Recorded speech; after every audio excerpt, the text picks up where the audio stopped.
Welcome back to Tales from the Jar Side. In case you skipped directly to this video, let me mention what I mentioned in the others, which is this week I've decided to break up the otherwise long video into a series of very short ones, one for each section, major section of the newsletter. That way you can skip the parts you're not interested in or go directly to what you want. In the older videos, there's little markers in them so that if you go to the video online, you can click on the marker or the time code inside the description and go directly to the section you want to go to. But I don't know how many people are aware of that or interested in that. This seemed like just as easy a thing to do as to break it up into separate videos. And let me know what you think. Let me know if this works out for you. So this is generally the most popular part of the newsletter every week, is where I just show the posts and images and things that I've collected from social media that I thought were interesting or entertaining. Your mileage may vary, of course. As Twitter goes down the tubes, that's becoming less of a source of these things for me, but we'll see. I'll try to maintain this for as long as I can. At any rate, this section is called Tweets and Toots, and I love this tweet from the National Park Service. They have a great social media manager. As you can read here, it says, "You know it's cold outside when you go outside and it's cold." And I'm like, I think they're onto something here. But the replies were even better. Somebody tweeted, "Who is running this account?" And they replied with a picture of a groundhog. And I just thought that was inspired. I really like that one a lot. But of course, it also explains a lot as well. Of course, we are a couple of weeks away from Groundhog Day, and I'll see if I can have some kind of special post for that as well. But I enjoyed that.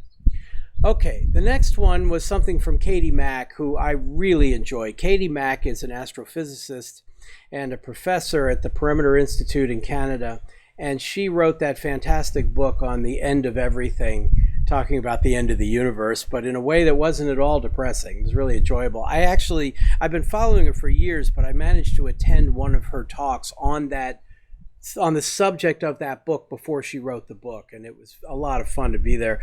This was at a small college up in Massachusetts, and there were people who normally go to their lecture series and were looking around like, why are there so many people here? And I said, well, she's got like 750 million or 1,000 or whatever. You know, got all these Twitter followers. It's not a big surprise. At any rate, Katie Mack is fantastic, and I like this that she tweeted. "The deer in this photograph would very much like you to know there is no deer in this photograph." And I had to stare at it a while, but there is a deer in there, believe it or not. If you magnify things a bit, you know, you can actually see a deer in there. But boy, that is just magnificent camouflage. I noticed that on some like Windows machines, sometimes the image doesn't come in when I include a tweet into the newsletter. So here I put in the picture separately just in case you need it. So it took me a moment to see, but there is a deer in that photograph. I thought that was amusing. Now this is an old gag. Many of you are probably aware of it, but it's still funny. It's not a bug. As you can see, the license plate on that Volkswagen Beetle is a feature. It's not a bug, it's a feature. Yeah, again, very old gag. I've seen it before, but it showed up on my feed this week, and I've always thought that was entertaining. Okay, another one called "So That's How It Happened." Now this one takes some explanation, but let's look at the tweet first and then we'll get into it. It says, "Sir Isaac Newton inventing homosexuality circa 1669. Nice. And you can see what it basically is about is Isaac Newton using a prism to create a rainbow. And what that's about, for those who might have missed it, the band Pink Floyd released its 50th anniversary edition, God, I'm old, of their Dark Side of the Moon album, which of course features a prism on the cover, as you can see here.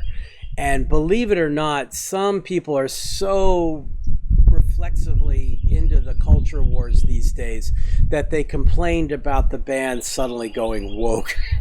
Pink Floyd being woke after 50 years. Like, oh my goodness, you know, and some angry boomers got triggered and there's a tweet in there and everything. So at any rate, that's what this Isaac Newton one was about.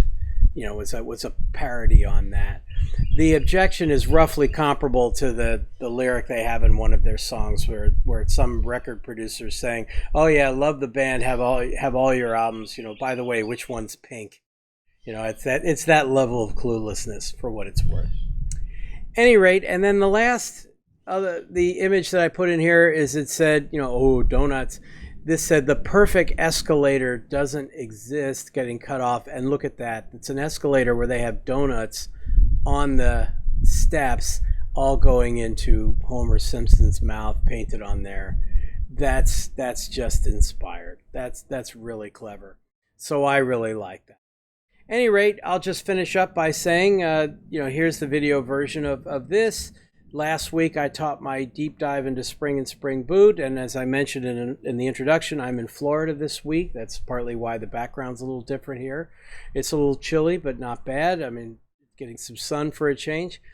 I'm on vacation, but between the blog posts and this newsletter, you can see I'm not very good at being on vacation, but so be it. Next week, this week now, I'm on vacation till Wednesday. I'm headed back to Connecticut then. And then on Thursday, I'm teaching another No Fluff, Just Stuff virtual workshop on Spring Data and the Java Persistence API. I hope you enjoyed this. I will see you all next week again.